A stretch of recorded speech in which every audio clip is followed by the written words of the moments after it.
up, guys? Welcome back to the channel. Hope you're having a great day. We need to raise this guy up a little bit. What's up?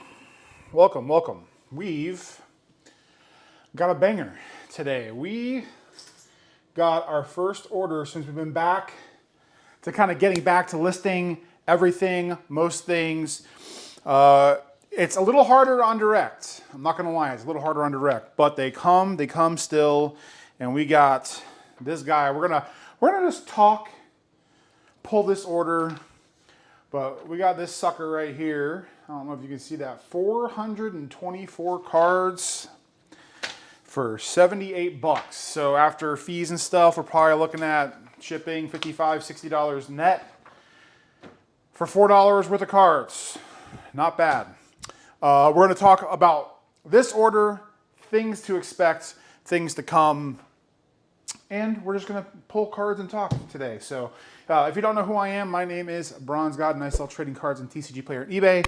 We've been averaging about $40,000 a year in sales, mostly in bulk. We do have two other channels in the description, one for my weight loss journey and one for gaming. So if it interests you, check those out. And we have a growing list of affiliate links. So if you want to check the one that's there and future ones down the road, you might be able to save a little money. I can make a little money, and then we both win.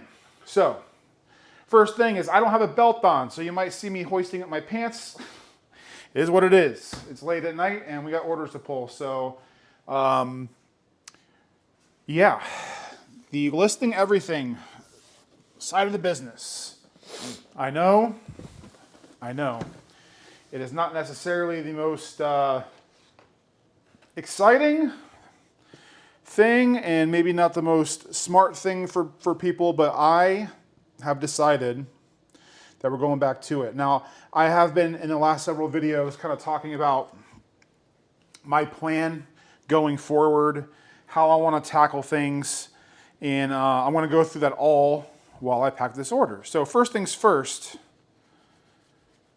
we're listing everything. Everything is going to have a chance to sell, and we're going to give it 3 to 6 months. After 3 to 6 months, so what is it, August? So probably by January, we're going to keep growing, keep building, keep buying, and by January, we are going to start a snake system, an auditing system, basically. We're going to audit our cards, 1 row, 2 rows a day, weekly, make sure our quantities are in line. If you guys aren't doing any kind of inventory management or not even having technology, right? Just making sure that if you have a order that gets refunded and you forgot to add it back to your inventory, and ghost inventory in general, it's very important to do. So we're going to do that starting in January. And alongside that, what we're going to do is, as we do the inventory, we're going to take a look at cards that maybe we have a lot of that have not moved, which there are plenty of ways to figure that out. You can just look up the card in Tcgplayer, or if you have 50 or 60 of them, probably a clear sign that not a lot of them have gone. And then I will delist them at that point and then put them to the side to bulk out, or maybe save for bulk lots. Who knows? Then we just keep going. So probably a row or 2 a day, nothing crazy, or maybe even like a whole 5 row a weekend. Just put it into the process, and that might change down the road, but I want to give everything a shot. And this is an order where that comes into play. Now, the guy who bought these was talking in my Discord with some of my buddies. Someone else actually got a similar order from the same guy. So there is the, people make decks and then sell pre-made decks to other people. There are plenty of other things that people do with these cards, right? I'm not at the point where I can be selling cards at a crazy premium because I'm a nobody. Sure, maybe I could sell these cards for $249 on eBay, but I've had probably a couple hundred different cards from various modern sets for like, hollow rares, commons, uncommons, doing buy 4, get 1, or packaging them all up, and I just can't get them to move, and because it's pure bulk, I kind of don't care. That's why I'm kind of doing it this way. And it's just, this whole hobby is like a circle of life, right? It's a food chain. You've got your big guys up top, then you've got the medium guys in the middle, then you got us at the bottom, and then there's room everywhere in this hobby to do things. It's not just, even though I like to sell a lot of my stuff on Tcgplayer, there are plenty of ways to sell cards. And the guy who bought this, hey, there's a lot of good trainers on here. You got Team Rocket's Archer, Team Rocket's Proton, Bug Catching Set, Carmine, Festival Grounds. There's some random ones. I've had a bunch of like Goldings and Seekings from Prismatic Evolutions for like a month and like just sold a bunch. So more than likely, this guy is using these cards to build decks or sell the cards for even a bigger premium. But it's worth it to me. I have my margin baked in on these already. I paid for them a penny a piece. I probably made my money back on these 4 times over from stuff I already sifted out for it. So I'd rather get my money where I can and then worry about what comes afterwards. So yes, could I have made more money putting them on eBay or whatever? Probably. But I'm in a spot where I'm trying to really kind of pick my battles that I want to fight. And it's hard,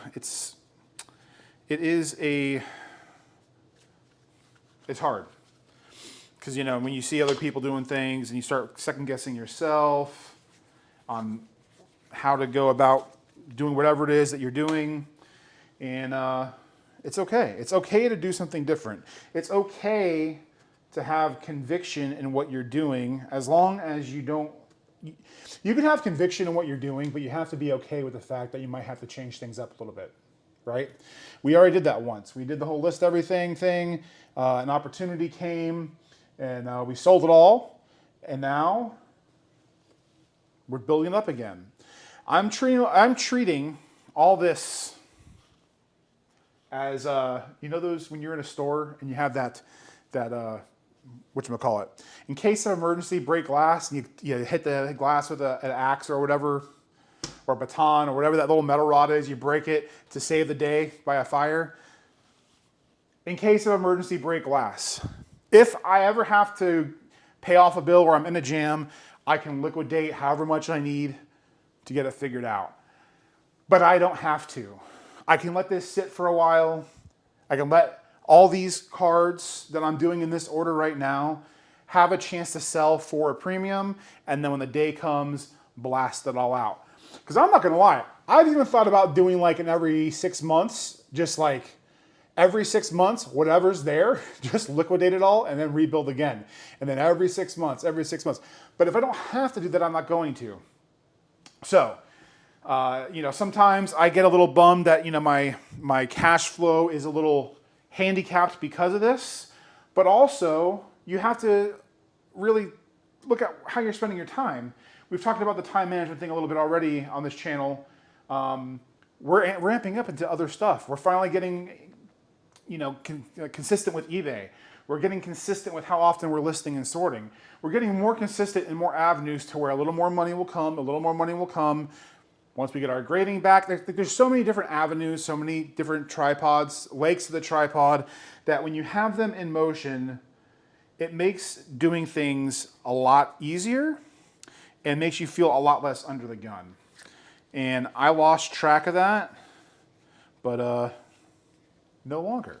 So we get to have fun orders like this, where we just have a metric crap ton of cards and go on our merry way. I think there might be 1 or 2 short, but we got plenty of other cards to go through. So that's another thing too. It's like I always have there's a stack right here of this is like all Ascended Heroes.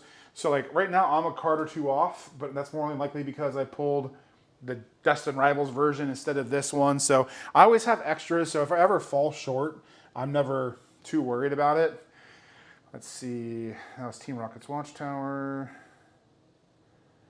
Tool Scrapper. Yeah. I don't know. I just like this stuff is what I like. This is like no shade at anybody, right? A lot of people selling cards right now have not sold cards when the market is crap. They have not. And I want nothing but the most success for anybody out there. I really do. But it's okay. It's okay to go low and slow. Hell, I've been doing this for 3+ years, and I'm still not doing things to a grandiose, well, I shouldn't say that because I have a bunch of shelving and stuff and whatever, but you know, I've lamented in the past about wanting things that other people have, but also I'm going down a different road, right? You have to be okay with what you want. And that's why I was saying, you know, when you have conviction in what you're doing and what you're trying to build, I know what I want. I want a Star City Games. I want a Cool Stuff Inc.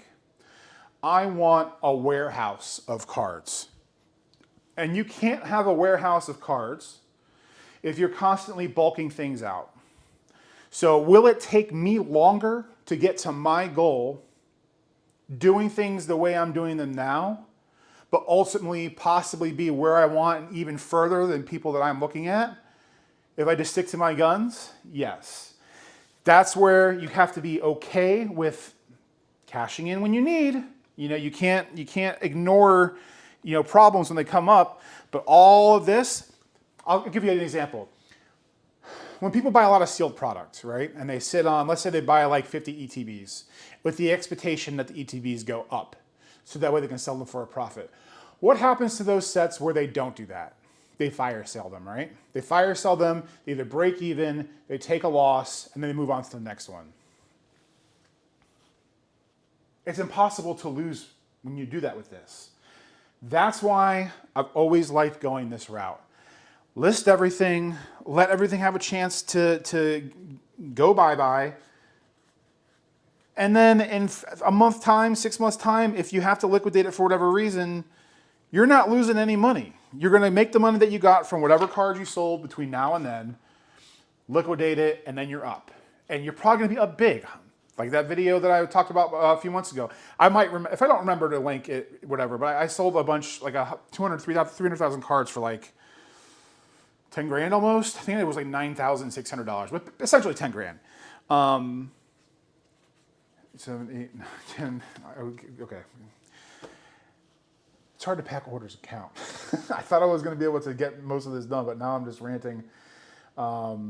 But anyway, so yeah, orders like this that come over, I don't care what they're for. If there's someone's favorite Pokemon, they want to order 500 cards of a what is this guy, Applin? If you want 500 Applins, sweet.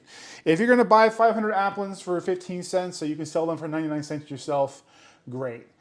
At some point, you're going to have to be comfortable with knowing that your margins are baked into where you're making money, and if someone else is able to buy them and make money off of you, you're never going to stop it from happening. Do you try to make sure that doesn't happen as much as possible so you can be the one that benefits the most off of your cards? Yes. But there's a crap ton of cards and there's a crap ton of bulk, and you're not going to have enough time to min-max every little card, every little cent, and it's taken me a long time to understand that and to be okay with that. That's why I don't mind going slow. I don't mind having a backlog now. When I see a backlog, I think, that's beautiful, that's great. Backlog, for example, boom, right here. We've got like 5 or 6 Fibros. I think I've had these for a while now and I haven't even touched them. And there's just lots of Sword and Shield. There's one down here that's a bunch of just like Sword and Shield holo rares. Just all over the place, guys. There's just so much stuff. There's so many ways to go about this stuff.